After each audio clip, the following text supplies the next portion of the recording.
আসসালামু আলাইকুম বন্ধুরা, আশা করি সবাই সুস্থ আছেন। বন্ধুরা, মধ্যপ্রাচ্যের উত্তেজনাপূর্ণ পরিস্থিতি এবং সামরিক সংঘাত শেষ পর্যন্ত এটি কোন দিকে যায় এবং কতটা শক্তিশালী হয় বিচার বিশ্লেষণ করে চূড়ান্ত সিদ্ধান্তে উপনীত হওয়া খুবই জটিল বিষয়। দেখুন, যে কোনো যুদ্ধক্ষেত্রে চিহ্নিত শত্রু যতটা ঝুঁকিপূর্ণ তার থেকেও কয়েক গুণ বেশি ঝুঁকিপূর্ণ হলো অচিহ্নিত শত্রু বা গোপন শত্রু।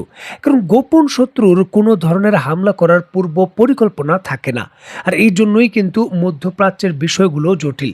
কারণ এখন পর্যন্ত ইরানের বিরুদ্ধে যে দেশগুলো যুক্ত হয়েছে যুদ্ধে, বিশেষ করে যুক্তরাষ্ট্র এবং ইসরায়েল, এর পরবর্তী সময় ধাপে ধাপে আর কোন কোন দেশগুলো ইরানের বিরুদ্ধে যুদ্ধে সরাসরি যুক্ত হবে সেটাই কিন্তু দেখার বিষয়। আর এক্ষেত্রে পাকিস্তানের মতো দেশ একটি বড় বার্তা দিয়েছে।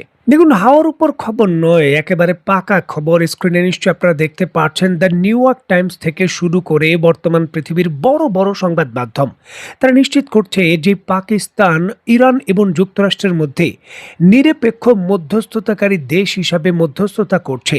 সেই পাকিস্তানি হঠাৎ করে ইরানকে সরাসরি ফ্রন্ট লাইনে মোকাবেলার জন্য সৌদি আরবের ভেতর প্রায় ৮,০০০ সেনা সদস্য, যুদ্ধ বিমান এবং আকাশ প্রতিরক্ষা ব্যবস্থা থেকে শুরু করে শক্তিশালী বহু সমরাস্ত্র প্রেরণ করেছে।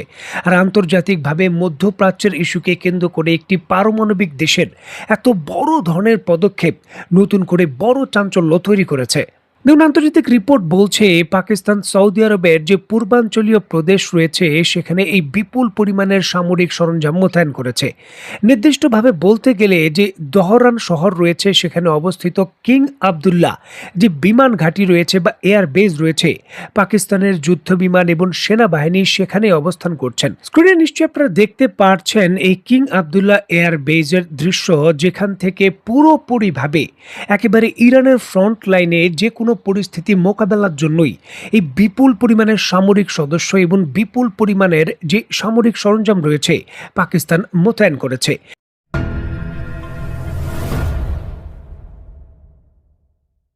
দেখুন, ইরানের সঙ্গে যখন উত্তেজনাপূর্ণ পরিস্থিতি চলছে এবং উপসাগরীয় দেশগুলো যখন পরিষ্কারভাবে বার্তা দিচ্ছে যে কোনো মুহূর্তে তারা যুক্তরাষ্ট্রের সঙ্গে সংযুক্ত হয়ে যে কোনো ধরনের বড় সামরিক যে অংশগ্রহণ রয়েছে তাদের অবস্থান নিশ্চিত করতে পারে, ঠিক এমতো অবস্থায় পাকিস্তান সৌদি আরবের সঙ্গে সামরিক চুক্তির অধীনে তাদের এক স্কোয়াড্রন প্রায় ১৬টি JF-17 থান্ডার ব্লক 3 যে যুদ্ধবিমান রয়েছে সেটা কিং আবদুল্লাহ এই এয়ার বেজে মোতায়েন করেছে, যেটি একটি নজিরবিহীন প্ল্যাটফর্ম হিসাবে এই অঞ্চলের যে পুরো পরিস্থিতি রয়েছে নতুন সমীকরণে দাঁড় করিয়েছে।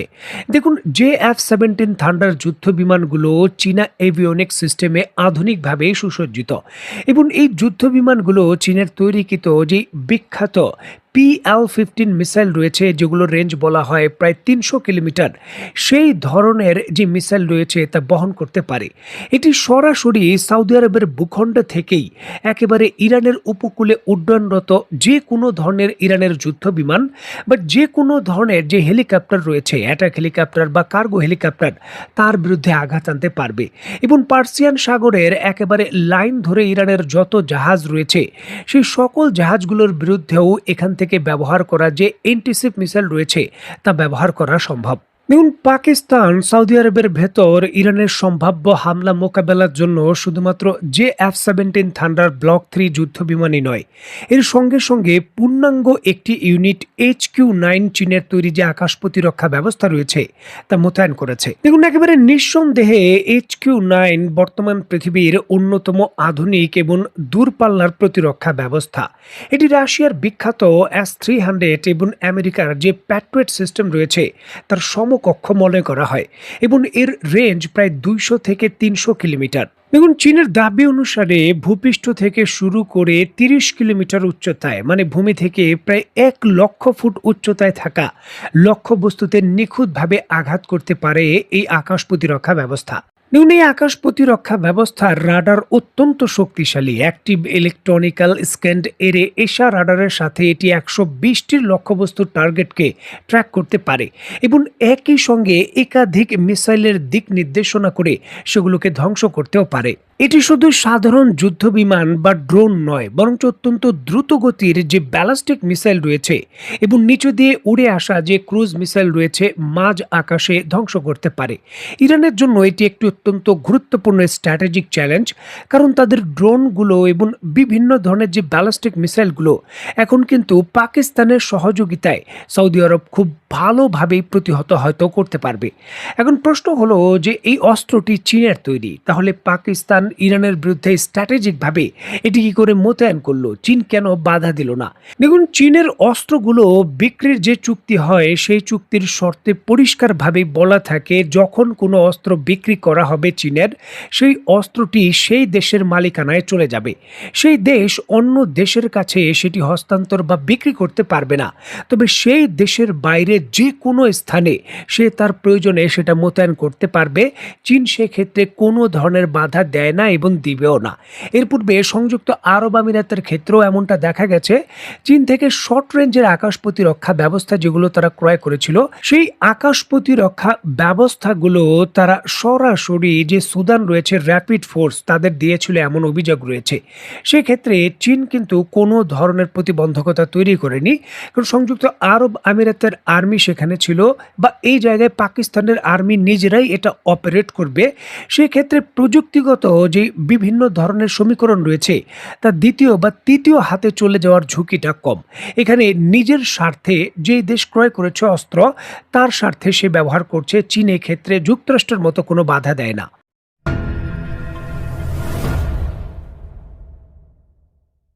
দেখুন, মধ্যস্থতাকারী থেকে সরাসরি যুদ্ধে আক্রমণকারী এমন স্থিতিতে বর্তমানে পাকিস্তান পৌঁছে গেছে বা নিজেকে দাঁড় করিয়ে দিয়েছে। যখন ইরানের সঙ্গে এবং যুক্তরাষ্ট্রের সঙ্গে সমঝোতার জন্য শান্তি প্রক্রিয়ায় মধ্যস্থতা করছে পাকিস্তান, ঠিক এমতো অবস্থায় আবার ইরানের বিরুদ্ধে ফ্রন্ট লাইনে তারা দাঁড়িয়ে গেল, যেটি যে কোনো ধরনের পাকিস্তানের মধ্যস্থতায় যে কোনো ধরনের আলোচনাকে নিয়ে নতুন প্রশ্নের জন্ম দিয়েছে।